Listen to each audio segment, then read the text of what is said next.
الحمد لله كفى وسلام على عباده الذين اصطفى أما بعد. قال الله تبارك وتعالى في القرآن المجيد والفرقان الحميد: أعوذ بالله من الشيطان الرجيم بسم الله الرحمن الرحيم وإذا مرضت فهو يشفين. وقال النبي صلى الله عليه وسلم: إن أمثل ما تداويتم به الحجامة أو كما قال عليه الصلاة والتسليم. محترم سامعین کرام، آج ہم ایسے دور سے گزر رہے ہیں جہاں پر ہر انسان کسی نہ کسی مشکل میں پھنسا ہوا ہے، اس لیے کہ طبیعتوں میں بہت زیادہ بگاڑ پیدا ہو چکا ہے. ہر انسان طبیعت کو لے کر بہت زیادہ پریشان بھی ہے، ہر اعتبار سے مسائل میں الجھا ہوا ہے. ہر انسان جو ہے وہ کسی نہ کسی بیماری میں الجھ کر زندگی گزار رہا ہے، اور جب انسان علاج کے لیے کسی معالج کو تلاش کرتا ہے، مریض کسی طبیب کے پاس جاتا ہے، تو اکثر یہ بات آپ نے مشاہدے میں لی ہوگی کہ طبیب کی یہ کوشش ہوتی ہے کہ مریض کی جیب کو کس طریقے سے خالی کر دیا جائے، اور اس کی مرض کی شناخت ہو یا نہ ہو، اور جو ہے اس کا علاج ہو یا نہ ہو، بس طبیب کا علاج ہو جانا چاہیے پیسوں کے ذریعے سے. وہ یہ چاہتا ہے کہ کس طریقے سے اس کے پیسے ایٹ لیے جائے اور اس کی جیب خالی ہو کر اپنی جیب بھرنے لگ جائے. آج کل یہی زیادہ معاشرے میں ہو رہا ہے، اور طبیب کی دلیل یہ ہوتی ہے کہ میں بھی بہت محنت سے پڑھا ہوں، اور میں بھی جو ہے مشقتوں کے ساتھ علاج کرتا ہوں، اور اس ہاسپٹل کو بنانے میں اور اپنی ڈگری کو حاصل کرنے میں میرا بہت سارا وقت بھی خرچ ہوا اور بہت سارا سرمایہ بھی خرچ ہوا. اسی لیے جو ہے میں اس کی قیمت وصول کر رہا ہوں، جو میں نے لگایا ہے اس کے منافع کے ساتھ میں وصول کرتا ہوں. بلکہ منافع تو بہت دور کی بات ہے، یہ تو سود کے ساتھ بلکہ 10 گنا سود کے ساتھ اپنا پیسہ وصول کرتے. لیکن ہمیں یہ بات کی خوب اچھی طریقے سے جانچ کرنی چاہیے کہ ہمارا جو مرض ہے اس کا علاج صحیح ہوتا یا نہیں ہوتا، یا اس بیماری کا علاج کس چیز میں چھپا ہوا ہے، کس میں پوشیدہ ہے. اب نبی اکرم صلی اللہ علیہ وسلم کے امتی ہے، جس چیز کو آپ نے ہم کو بتایا ہے کھانے کے لیے، پینے کے لیے، جس طرز پہ سونے کا طریقہ بتلایا ہے اس طرز پہ سونا، جیسا کھانا کھانے کا طریقہ بتلایا ہے ویسے کھانا، اور جیسا پینے کا طریقہ بتلایا ہے ویسے پینا، انشاءاللہ بیماری ہم سے بہت دور بھاگے گی. ایک ڈاکٹر مدینہ منورہ میں آیا اس غرض سے کہ چلو حضور اکرم صلی اللہ علیہ وسلم کے صحابہ کا مفت علاج کیا جائے تاکہ خدمت کا شرف حاصل ہو. 3 سال تک اس نے مدینہ منورہ میں قیام کیا، اس کے بعد کوئی مریض نہیں آیا. وہ پریشان ہوا کہ یہاں کے لوگ پتہ نہیں کہاں جاتے ہیں، اور یہ صحابہ کرام رضی اللہ عنہم اجمعین کہاں علاج کراتے. اس نے تحقیق کی تو پتہ چلا کہ کہیں بھی نہیں جاتے. جب بہت سارا معاملے کی اس نے جانچ کی اور سارا وقت اپنا اس میں صرف کیا کہ دیکھا تو جائے کہ یہ علاج کہاں کراتے ہیں، یا پھر علاج نہیں کراتے تو بیمار ہوتے یا نہیں ہوتے. پتہ چلا کہ کوئی بیماری نہیں ہوتا. پوچھا گیا کہ کیا وجہ ہے بیمار نہیں ہونے کی، بتلایا کہ جس طریقے سے حضور اکرم صلی اللہ علیہ وسلم نے ہمیں کھانے پینے کا طریقہ بتایا ہم اسی طرز پہ کرتے ہیں. جن چیز سے روکا اس سے رک جاتے ہیں، جس کا کرنے کا حکم دیا اس کو کرنے لگ جاتے ہیں. تو ہمیں بھی چاہیے کہ حضور اکرم صلی اللہ علیہ وسلم کی سنتوں کو اپنی زندگی میں زندہ کریں. انشاءاللہ دنیا کے فتنوں سے بھی حفاظت ہوگی اور آخرت میں بھی زندگی کامیاب ہو جائے گی. بہرحال اگر ان تمام چیزوں کے باوجود بھی انسان بیمار ہو جاتا ہے تو اس کا بھی بہترین علاج جو ہے وہ ہم کو بتایا گیا کہ کس طریقے سے جو ہے علاج کرنا چاہیے. حضور اکرم صلی اللہ علیہ وسلم معراج میں تشریف لے گئے تو حضرت جبرائیل نے کہا کہ اے نبی جی آپ اپنے امت سے کہہ دیجئے کہ اپنی بیماریوں کا علاج بذریعہ حجامہ کیا کرے. یعنی حجامہ کے ذریعے سے علاج کرنا یہ بھی سنت ہے. یعنی اگر آپ بیمار ہوئے ہیں اور اس کا علاج بھی آپ صحیح طرز پہ کر رہے ہو تو آپ کو بخار آنا یہ بھی آپ کے گناہوں کے معاف ہونے کا ذریعہ ہے. اور علاج جب آپ کرتے ہو تو اس علاج کا ثواب بھی آپ کریں, جتنی رقم اس میں خرچ ہو رہی ہے اس کا بھی ثواب آپ کو ملے گا. اس لیے جو ہے بہترین طریقہ جو ہے بیماری سے چھٹکارا پانے کا وہ ہجامہ کرنا ہے. حضور اکرم صلی اللہ علیہ وسلم نے یہ تک کہا کہ دیکھو ہجامے کو لازم پکڑو اور اپنے تمام بیماریوں کا علاج جو ہے بذریعہ ہجامہ کیا کرو.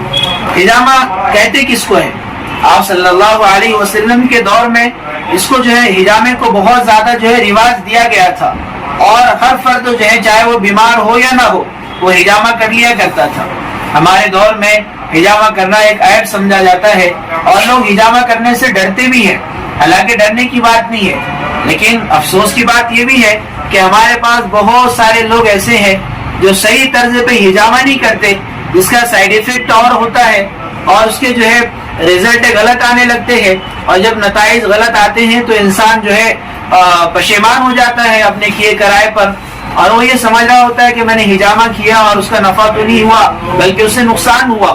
تو بہت سارے ایسے لوگ بھی ہیں کہ جو بغیر کسی تجربے کے ہجامہ کرتے ہیں, حالانکہ انہیں سنت طریقے کا کوئی علم نہیں ہے اور انہیں یہ بھی نہیں معلوم کہ ہجامہ کس طریقے سے کیا جائے. بس کہیں کیمپ میں لے لیا اور 50 60 70 روپے میں کوئی کپ کی جو ہے قیمت ٹھہرا دی اور ہجامہ کرنے لگے, اس کا نتیجہ غلط آتا ہے. اس کے جب ریزلٹ غلط آنے لگتے ہیں تو لوگ اس سنت طریقے سے جو ہے بدزن ہو جاتے ہیں. تو میں دو باتیں عرض کروں گا کہ ہم جب ہجامہ کریں تو صحیح طبیب کو جو ہے تلاش کرے کہ ہمیں کس طریقے سے ہجامہ کرنا چاہیے اور کہاں ہجامہ کرنا چاہیے, سنت پوائنٹ کیا ہے اور کس مرض میں کس جگہ پہ علاج ہجامہ کرانا یہ جو ہے مفید ہوتا ہے. اس کی جو ہے بہت زیادہ جاننے کی ضرورت ہوتی ہے.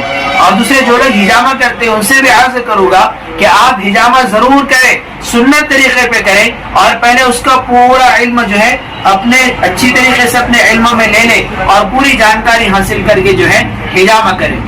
اکرم صلی اللہ علیہ وسلم بھی ہجامہ کر لیا کرتے تھے. یہ اور بات ہے کہ اس زمانے میں کپ الگ ہوتے تھے, طرز الگ ہوتا تھا, لیکن ہجامہ جو ہے ایک طریقے سے ایک صدیوں سے یہ علاج چلا آ رہا ہے. اور جو ہے چائنا وغیرہ میں اس کو بہت زیادہ رواج دیا گیا, عرب میں بھی ماشاءاللہ جو ہے اس کو بہت زیادہ رواج میں رکھا گیا ہے, اور لوگ تقریباً بیماریوں کا علاج جو ہے وہ ہجامہ کے ذریعے سے کر لیا کرتے ہیں. اس لیے جو ہے ہم جہاں تک کوشش ہو سکے ہجامہ کریں اور اچھے کے بعد جا کر ہجامہ کریں. اب یہ ہے کہ ہجامہ کن بیماریوں میں مفید ہوتا ہے, یہ تو ساری ہجامہ کے تعلق سے باتیں عرض کی گئی. اب یہ بھی دیکھنا ہے کہ ہمیں ہجامہ کن بیماریوں میں ہمارے لیے فائدے مند ہے اور کن بیماریوں میں یہ ہجامہ مفید ہے, کس طریقے سے جو ہے ہجامہ کرنا چاہیے. دوسری بات یہ ہے کہ ہجامہ کب کیا جائے, یعنی کوئی اس کی تاریخ مختص ہے یا پھر کبھی بھی ہجامہ کرنے سے فائدے مند ہو جاتا ہے. تو یہ بھی چیز جو ہے ہم کو خوب اچھی طریقے سے ذہن میں رکھنی چاہیے کہ ہجامہ ایک تو کیا کب جائے اور کس بیماری میں کتنی مرتبہ ہجامہ کیا جائے, یا دن کا جو ہے کوئی تعین کیا جائے, مختص دن کو رکھا جائے, یہ بھی بہت ضروری ہے. اس لیے عام طور پر ہجامہ ان مقامات پہ کیا جاتا ہے جہاں بیماری ہے. لوگ آج کل یہی ہوتا ہے کہ یہاں درد ہے تو وہاں ہجامہ کر دیجئے, یہاں بیماری ہے تو وہاں پہ ہجامہ کر دیجئے. مثال کے طور پر اگر کسی کو معدے کی تکلیف ہے تو معدے کے اوپر لوگ ہجامہ کرتے ہیں. اگر کسی کو گردے کے مسائل درپیش ہے تو گردے کی جگہ پہ ہجامہ کرتے ہیں.